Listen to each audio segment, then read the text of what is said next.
So, Thank you.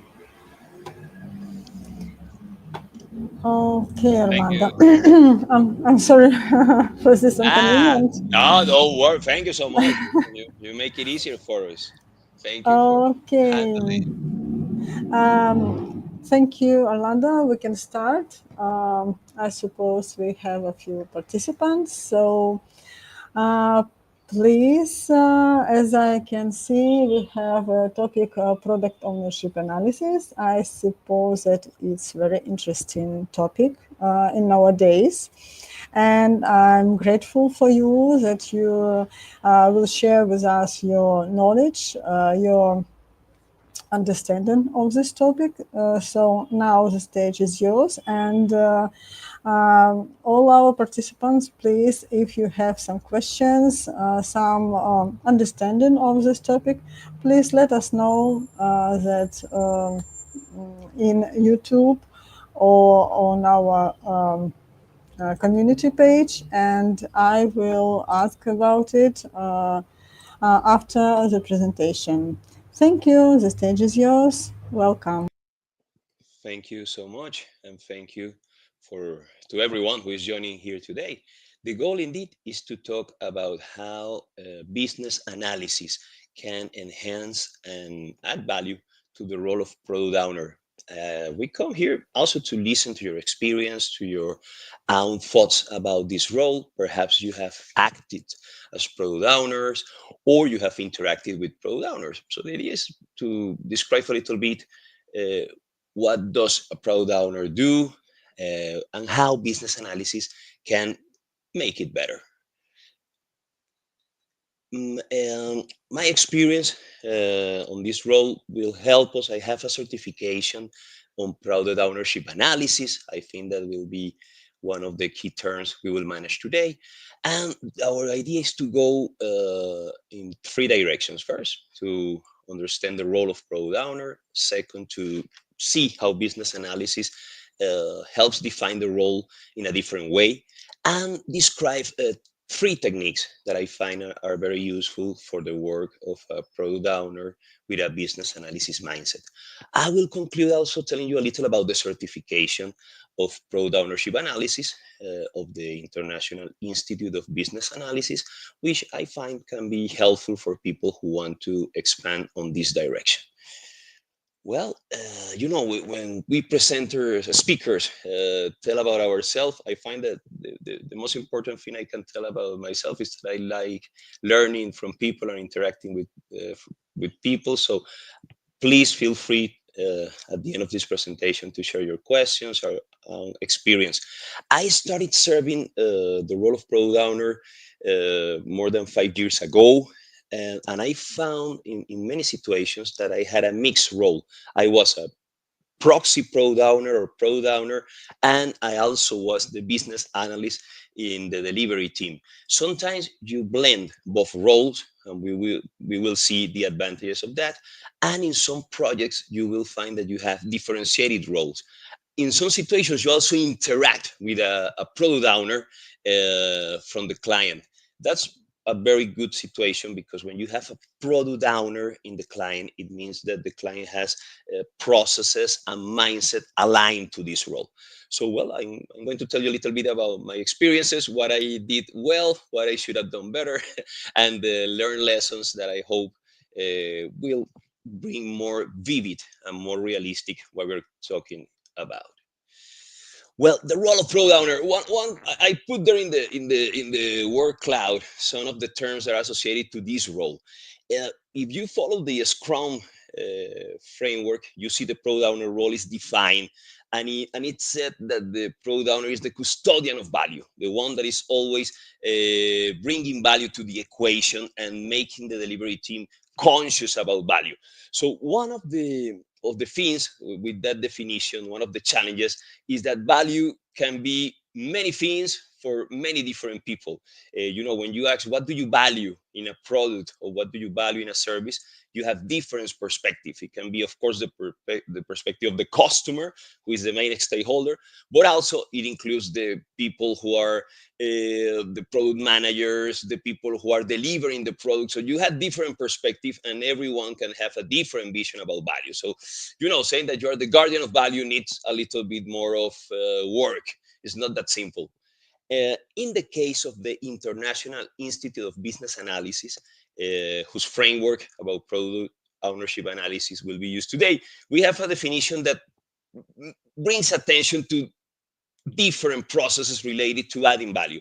One of them is managing stakeholders, understanding these stakeholders with different visions, also engaging the team and helping to prioritize the work. If I'm going to add value, I need to know what I'm going to deliver first, what is more important for my clients. So that helps us a little bit to understand more about the daily routine of a product owner with a business analysis mindset. Let's expand a little more. Some terms are there taken from Scrum. Uh, we could summarize saying up that this product owner is a definitely has to take care about the product, but it's also a people owner. I mean, when we say that, it's someone who must also be interested in understanding the feelings of the people, the attitudes of the people about the product, not only the customer that interact with this product daily, but also with the delivery team. Because one of the valuable things about the product owner is that it brings purpose to the team. We are bringing value, we are doing something that is meaningful, helpful to the client. If we expand that, we can see the product owner in the whole picture of what we call the Scrum ceremonies and the Scrum artifacts, to call them some way. You have teams, you have daily ceremonies, you have all the usual things, the retrospective reviews, the interaction with the client. So in the middle of that process, you have to take care about what is the purpose of what we are doing, what we are delivering, which are the features, what is the roadmap that we are following. So the product owner that is here in that corner on the left side is somehow having the big picture and understanding all of this as a system that is adding value and improving continuously. So what is the contribution of business analysts, of our mindset? Because when we talk about business analysis, it's not just a role, it's a way of thinking, a way of doing things. What is our contribution to product ownership? So one of the things here, I like really much this figure that is contribute from IBA, because it shows the different dimensions of the work of the product owner in a simplified way. And you have the role of being continuously obsessing about value, which is very much highlighted in all the guides and all the work of the product owner. You have to be a learner, a continuous learner, and someone who champions learnership in the team. That people are continuously understanding the product, learning new techniques, being vanguard. Also, you have to manage the stakeholders to generate engagement and to make people feel that they are contributing. So all these dimensions imply knowledge of the product, knowledge of the people, and it's not only science, it's an art, and it requires intuition, because you have to be intuitive, understand the mood of people and what is happening all around you related to the product. If we intersect the different roles, and this is important, in the world, unfortunately, you don't have the roles so segregated. As I said, you can be a product owner at the same time a business analyst. Sometimes you have product managers that have to behave like product owners. So you have a blend, but it is to understand a little bit what each role contributes. So the product owner will be someone who is taking care of the whys. Why are we doing this? As the business analysts do, and I think that is one of our key questions.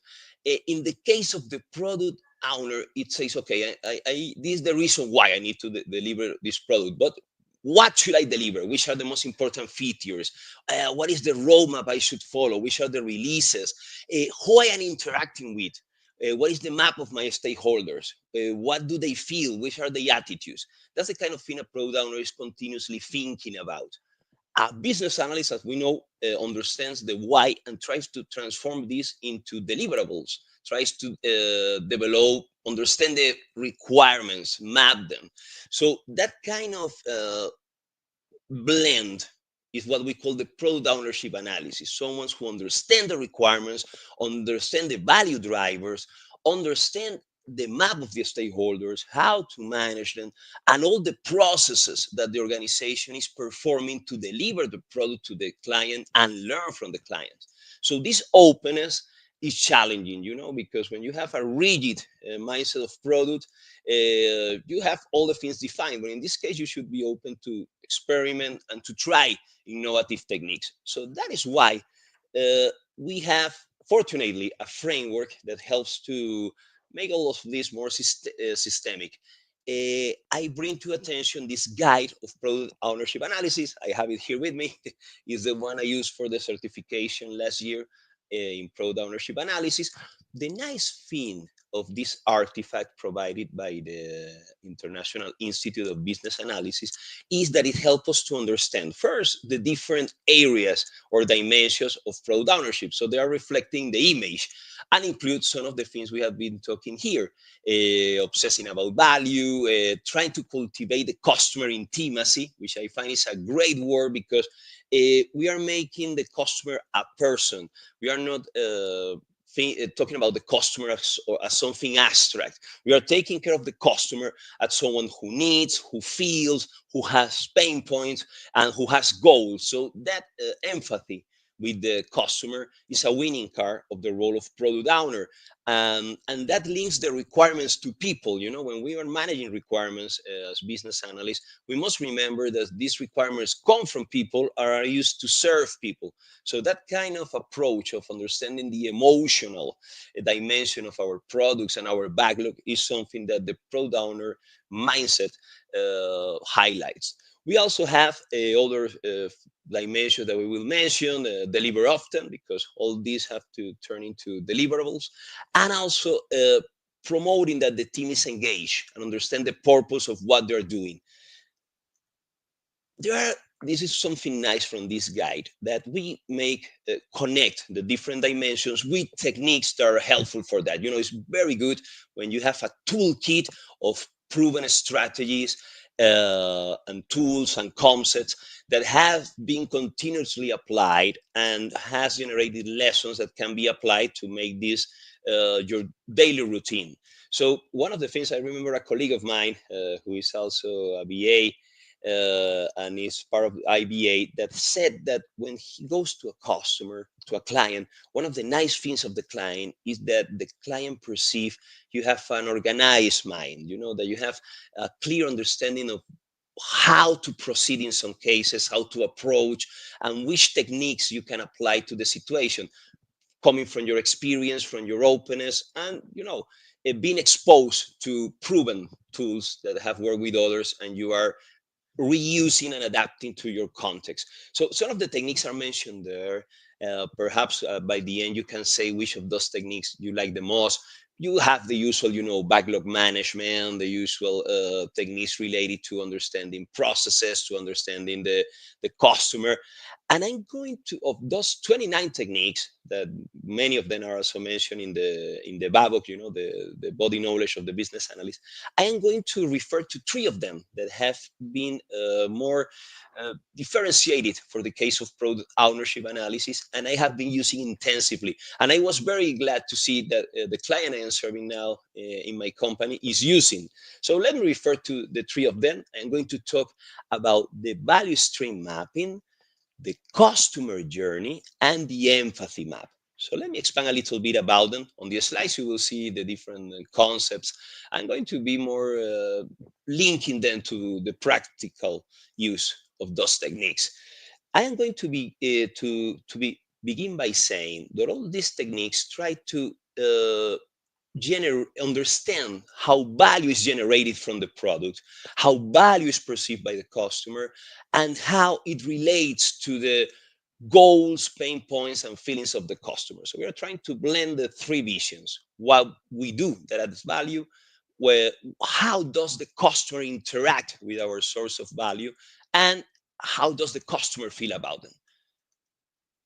I always like using for this concept of the value stream mapping, the case of a restaurant. In a restaurant, you have different experiences, and but there are many processes happening behind the delivery of the meal, the delivery of the dinner you take in the restaurant, or the product they take you home when you ask for some delivery, that you are not completely aware of all that is happening. And any touch point, as they call them, with the restaurant can generate a very different experience.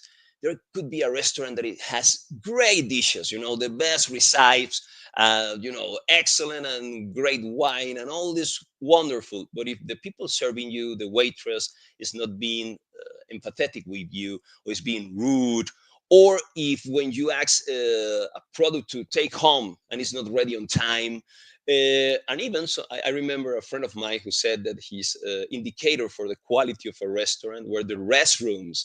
And it makes sense, because if they don't take care about the restrooms, are they taking care about the kitchen, about the sanitation of the place? So those different touch points can generate engagement, make the experience better, or destroy the experience, even if you have a great product. So understanding all the processes is helpful. And come on, let's not forget all the other processes in the case of a restaurant that there are behind, buying the products from the supermarket, having the right providers for the groceries you need to make the recipe as you need it.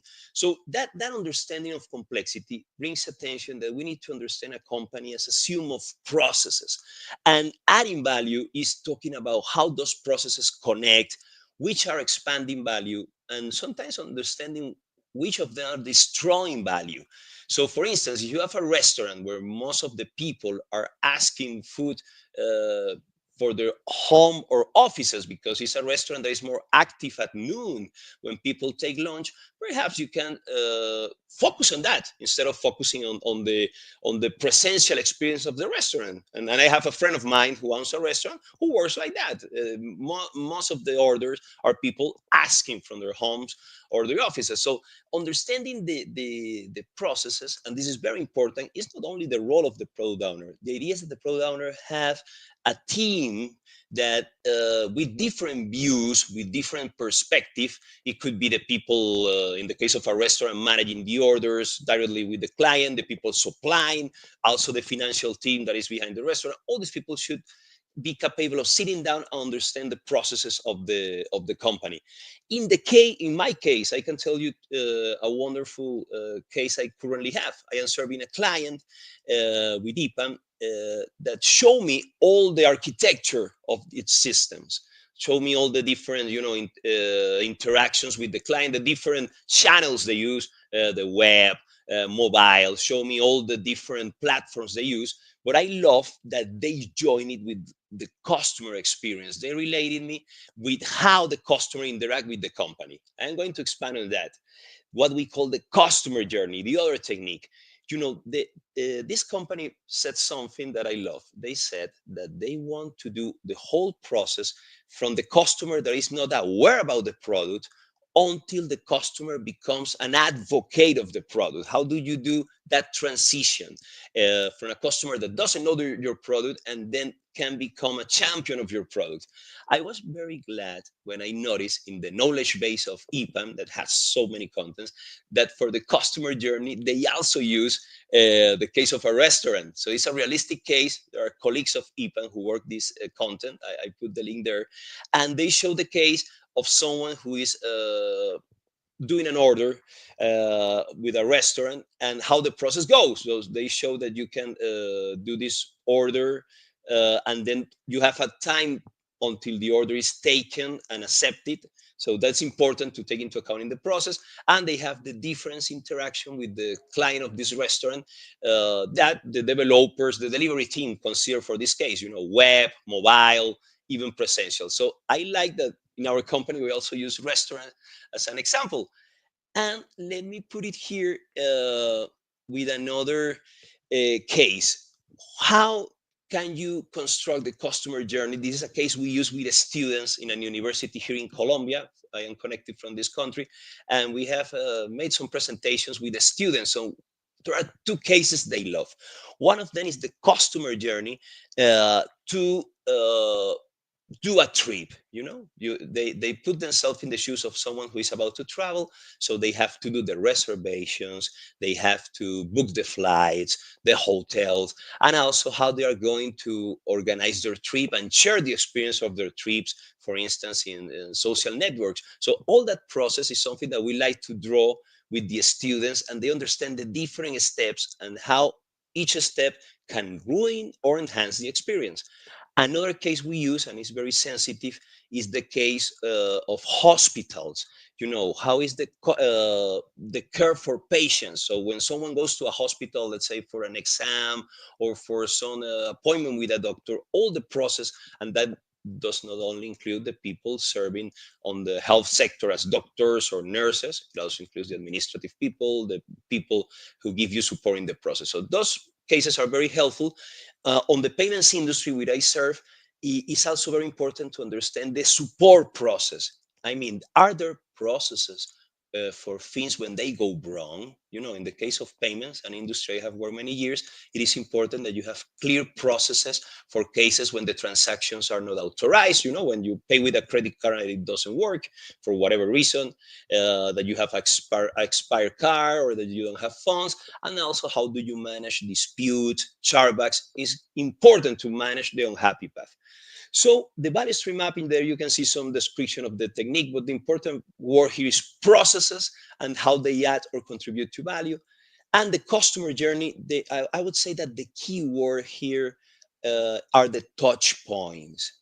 The touch points are all those different places and interfaces where the client interacts with the company. And finally, we have this other technique that is new to this guide of product ownership analysis, because it's not included in some other guides. It's very related to product ownership, which is the empathy map. The empathy map refers to trying to understand the feelings of the customer, the goals, and the pain points. For instance, when we are working with clients on the payment sector, we try to describe this client. We can use the technique of persona. So perhaps you're familiarized with that you don't just call it the customer. You say that a customer called Orlando, is someone who works in an IT company, likes, I don't know, tennis, and usually performs payments with the credit card Visa, and usually buys through these or these web pages. You understand the persona, what they do, the goals, but you also understand how it's currently feeling about the product, which are the goals with the product, which are the pain points that this person has. And you may ask me, how do you do that? I mean, how do you recompile that information? Sometimes, and this is helpful, you had much information in the company itself that you can use. You have statistics about the customer, you have information on your records that you can use. In some cases, you have to do your own research. You can verify yourself by observation, which is one of the most important techniques for a business analyst. Observe, understand. You can even go, and we have done that in some cases, to the place where the customers are and see the interaction, understand the processes. So as I mentioned, there is not one single format that fits all. You have many templates for empathy map, for customer journeys, for value stream mappings, but you have to find the one that is relevant for your context and applies for your case. So that is an important message, that we understand the value drivers and the ideas, but we need to make them happen by ourselves and be creative. But of course, try to rely on all the data we have and use, of course, all the tools we have with artificial intelligence that also help us to save steps and time. And another important thing is that this is continuous. The customer is changing, the processes are changing. So let's not just rely on one single approach to this. We have to update them and check them. Well, if I was lucky, I could engage you a little with what we do as product owners. So let me tell you, if someone wants to get deeper into this, there are many seminars and webinars and courses and certifications related to product ownership. You have Scrum, PMI. In my case, I use this one from the International Institute of Business Analysis. I am happy to be the president of IBA, the organization in Colombia. And we noticed when we started this chapter in Colombia that people were very interested on this certification or the Agile certification for business analysts. And indeed, we found that statistics that almost one third of the business analysts also serve as product owners. So it's a certification that is very good because you get deeper into those 29 techniques, you understand the mindset of the product owner, and it's very interesting for people who want to get deeper about developing products and serving the customer. So it's a good certification because it helps you to be more sensitive about product and people, and can be strategic for people who want to grow in some industries when you are continuously innovating in products, which are almost every industry today, and also want to get more fluent or more sensitive about the interactions with people, customers, stakeholders, and the delivery team. It's a certification that is virtual. You take the virtual exam. I'm here available for people who want to know more about it, who want to get access to the material, and of course, we are very sensitive to the case of people in Latin America because we represent the Colombian chapter, and we are related with all the Latin American chapters of IBA. But IBA is global. In this company, IPAN, I have been lucky to interact with other IBA chapters, including Ukraine, Poland. So it's an organization that is worldwide, and I am here to assist anyone interested on the certification. And well, I will conclude just by saying that it is happy that in these roles we interact with people of the time. It's very demanding. It's something that requires being patient, open, and also intuitive. But being having fun, I will say that is something that we must highlight in all the roles, and it's not in the guide. How do we have fun with this? How do we make better products? But that's important. But the most important thing is, how do you feel better as a person, and how do you meet interesting person, and how do you make people lives better through your product? And well, that's the main message. You can see my contact information there, even uh, from you can see my email at IPAN, also my email at IBA Colombia. And well, I open the interventions of people who want to share their experiences, to say, listen, I have used other techniques, or I do like it, or I don't like this role, or share please your experiences. Hopefully I brought attention to it, and generate some curiosity about it. So please feel free to share your comments, and I will gladly ask any question. Uh, Thank you, Orlando. It was amazing, really. And um, now we have a lot of participants, actually, more than I expected. The topic is really interesting. The main question was, can we see it in a record? Because it's the middle of the day, of the working day. The record is ready, and it's on YouTube and inside EPAM. So feel free to ask Orlando about any questions. Maybe you have your own opinion. He's always open for conversation. So thank you, Orlando, a lot for your explanations, for your sharing with us this interesting information. So thank you to everyone. Have a nice day. Bye. Thank you so much.